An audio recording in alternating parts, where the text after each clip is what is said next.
Bismillahirrahmanirrahim. Assalamualaikum warahmatullahi wabarakatuh. Selamat pagi para peserta semuanya. Pada kesempatan kali ini saya akan menyampaikan memaparkan sedikit materi mengenai inisiasi menyusui dini atau yang lebih kita kenal dengan IMD.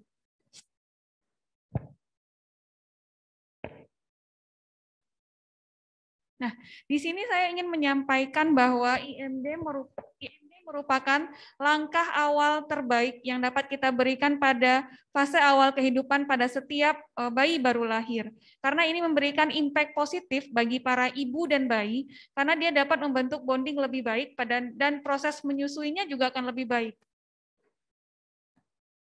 Nah, apa itu IMD? IMD adalah proses menyusu dimulai secepatnya, segera setelah lahir dengan cara kontak kulit ke kulit antara ibu dengan bayinya yang dilakukan selama paling tidak selama minimal 1 jam atau selama proses menyusu pertama selesai. Kenapa? Kenapa hal ini penting, IMD ini penting? Karena dia dapat mencegah kematian pada bayi dan juga dapat mendukung proses keberlangsungan menyusui. The golden period atau the sensitive period ini merupakan periode 2 jam pertama pada setelah bayi baru lahir dan merupakan periode terpenting untuk memulai menyusui pada bayi. Pada periode ini kita akan lihat adanya gerakan tangan ke mulut, vocal cues, rooting, bibir mengecap, dan lain-lain. Ini adalah kesempatan yang baik bagi ibu juga untuk membentuk bonding dengan bayinya. Kemudian juga dia akan dapat memiliki tingkat rasa percaya diri yang lebih tinggi dalam proses menyusui.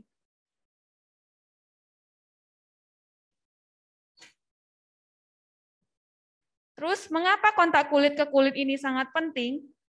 Pertama, bisa kita lihat di sini bahwa regulasi suhu bayi yang menjalani IMD itu akan lebih baik dibandingkan dengan bayi-bayi yang tidak menjalani IMD.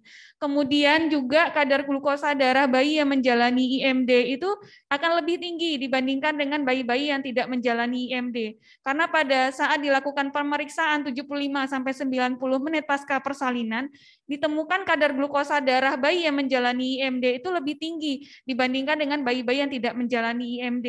Kemudian regulasi pernafasan dan regulasi denyut nadinya juga lebih stabil. Selanjutnya, frekuensi menyusuinya juga lebih sering pada bayi-bayi yang menjalani IMD.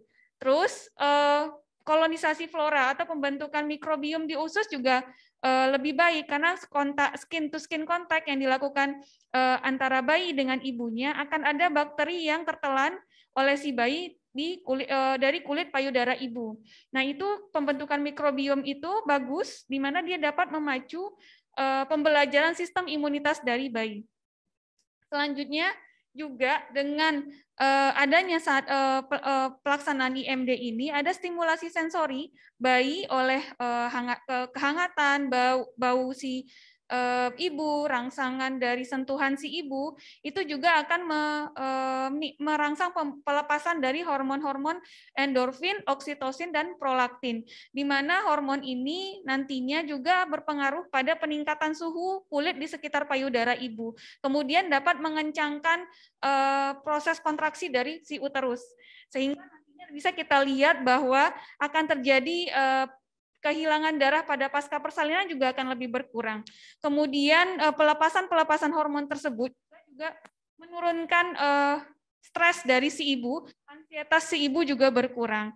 Kemudian pada proses IMD akan terjadi aktivasi dari mekanisme neuroprotektif dan neurobehavioral self-regulation-nya juga akan berkembang, di mana regulasi ini nanti akan berpengaruh pada menurunnya tingkat stres dari si bayi, sehingga tangisannya juga akan kita dengar berkurang pada bayi-bayi yang menjalani IMD.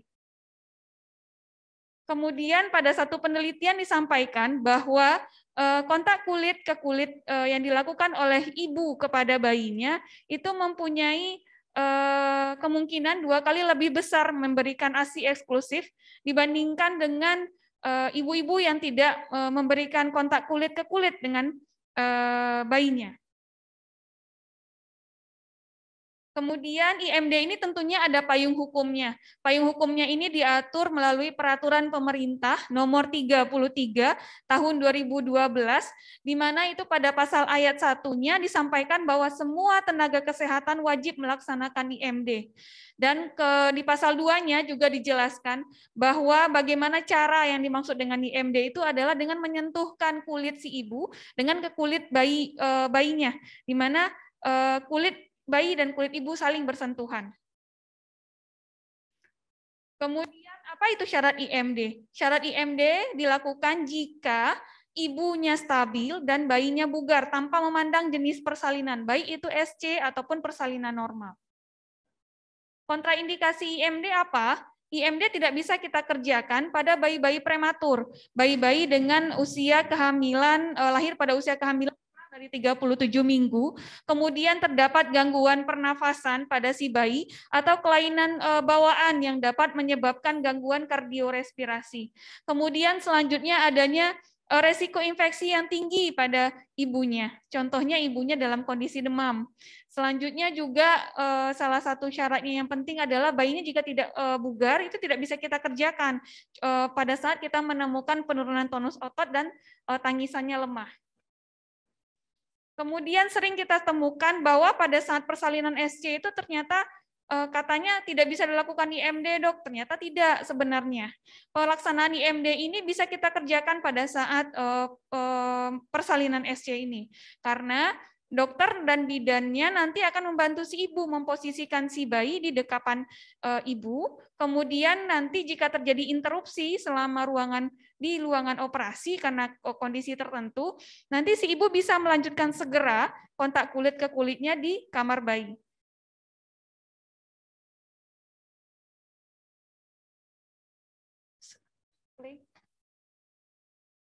Nah, ini adalah video yang menunjukkan bahwa IMD ini, kontak kulit ke kulit ini bisa kita kerjakan di ruangan operasi. Di mana ini kita nampak bahwa si bayi diletakkan di dekapan si ibu, kulitnya bersentuhan, saling bersentuhan antara si bayi dan si ibu, dan tetap dipantau oleh dokter dan bidannya yang mendampingi persalinan dengan melalui alat saturasi. Kemudian dokter objinnya dan dokter anestesinya tetap melakukan kegiatannya. Nah, selanjutnya ada yang perlu kita ketahui adalah tahapan perilaku selama IMD. Ada 9 tahapan perilaku bayi selama IMD, mulai dari tangisan pertama saat bayi baru lahir, kemudian bayi akan dikeringkan tapi kita sisakan bagian telapak tangan. Kemudian bayi akan diletakkan di perut si ibu atau dada si ibu, kemudian dia akan tampak rileks, kemudian dia akan tenang di dekapan ibu. Lama-lama juga kemudian dia juga akan bangun setelah dia mulai tenang, dia akan bangun dan dia akan mulai beraktivitas dengan arti dia mulai mencari area payudara. Kemudian sesekali dia akan istirahat kembali, kemudian dia akan beraktivitas kembali, mencari mulai seperti gerakan merangkak ke arah payudara. Kemudian setelah dia sampai payudara, dia akan membiasakan diri di daerah sekitar payudara, mungkin dengan cara mengendus, menjilati, kemudian sampai dia ke daerah puting, hingga akhirnya sampai ke daerah puting, dia akan mulai menyusu sebeberapa saat, hingga akhirnya dia akan tertidur. Mungkin bisa kita lebih jelas lihat di video ini. Nah, di video ini adalah contoh IMD yang dilakukan pada persalinan spontan. Di sini kita lihat bayinya dikeringkan.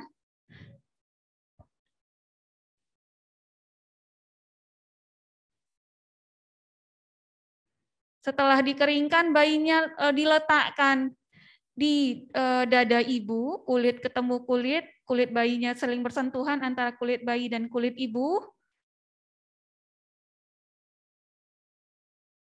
Dengan posisi si bayi dalam kondisi telungkup, kepala diatur sedemikian rupa agar anaknya tidak sulit bernafas. Kemudian itu kita lihat anak tampak rileks, tenang. Kemudian dia mulai bangun, beraktivitas lagi, mencari payudara.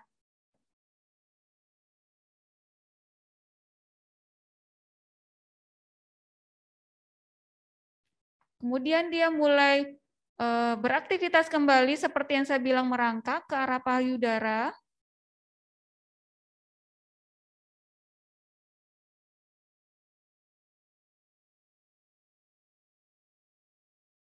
Bidannya ataupun dokter yang mendampingi itu sesekali membantu atau merangsang si bayi agar tetap bergerak.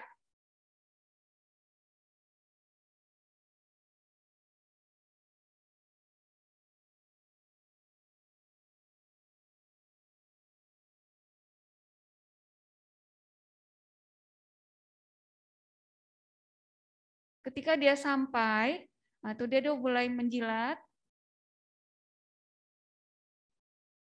mulai membiasakan diri dengan daerah payudaranya.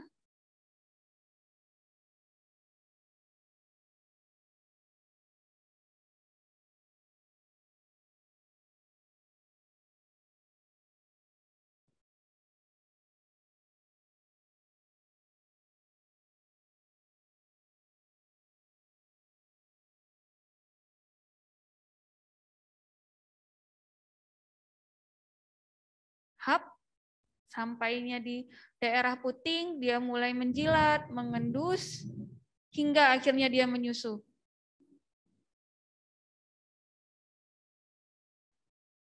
Nah, dia mulai menyusu. Ini akan butuh waktu berapa saat sampai dia akhirnya akan tertidur.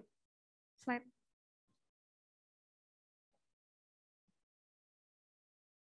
Nah, pada saat IMD, hal yang penting yang perlu kita perhatikan lagi adalah fasilitasi selama skin to skin.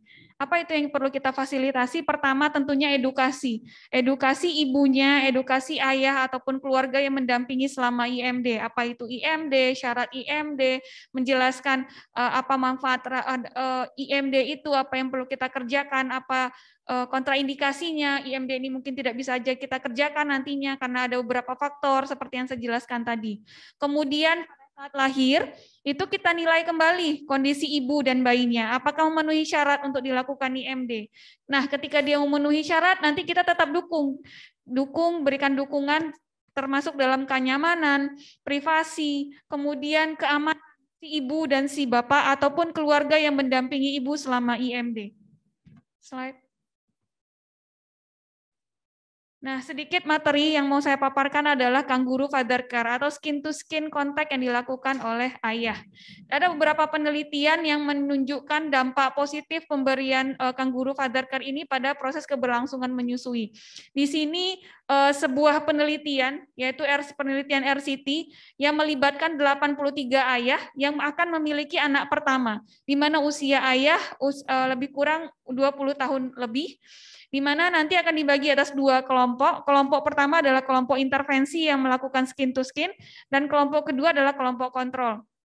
Dalam dengan hasil ukur terakhirnya adalah skala keterikatan antara ayah dan si bayinya. Didapatkan bahwa skala keterikatan ayah dan anaknya itu lebih tinggi pada kelompok intervensi dibandingkan dengan kelompok kontrol. Slide. Nah, di penelitian lain di daerah Texas itu dilakukan kontak kulit ke kulit antara bayi kepada ibunya, kemudian bayi kepada bapaknya. Dua-duanya tetap dilakukan kontak kulit ke kulit. Nanti ditanyain tanggapan mereka. Didapatkan juga bahwa proses pola tidur dan pola menyusunya itu perkembangannya lebih baik. Istilahnya pola tidur dan pola menyusuinya lebih baik pada bayi-bayi yang menjalankan skin to skin contact, baik pada ibunya, baik pada bapaknya dibandingkan dengan yang tidak melakukan skin to skin. Kemudian kepercayaan diri masing-masing atau kedua belah pihak orang tua yang melakukan skin to skin itu dalam merawat bayinya juga lebih baik. Terus slide. Di ini terakhir penelitian yang mau saya tampilkan adalah penelitian deskriptif, di mana ini menyebutkan adanya pengalaman dari para ayah yang melakukan kontak kulit ke kulit. Mereka merasa tertantang di dalam penelitian itu, mereka gambarkan perasaan pengalaman yang menantang. Kemudian mereka merasa lebih dilibatkan dalam proses perawatan bayinya. Kemudian dia merasa lebih setara perannya antara ibu dan ayah, sehingga kepercayaan dirinya untuk merawat si bayi ke depannya juga lebih baik. Slide. Nah, ini adalah gambaran skin to skin contact yang dilakukan ayah atau kangguru father care di ruang bayi, di mana tetap dipantau dengan alat monitor saturasi dan nadinya, heart rate-nya tetap kita pantau. Nah, ini adalah video.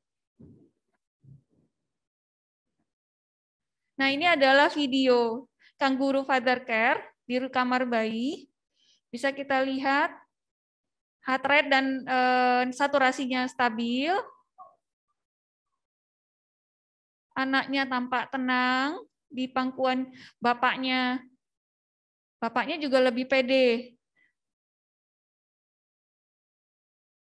Ya. Slide.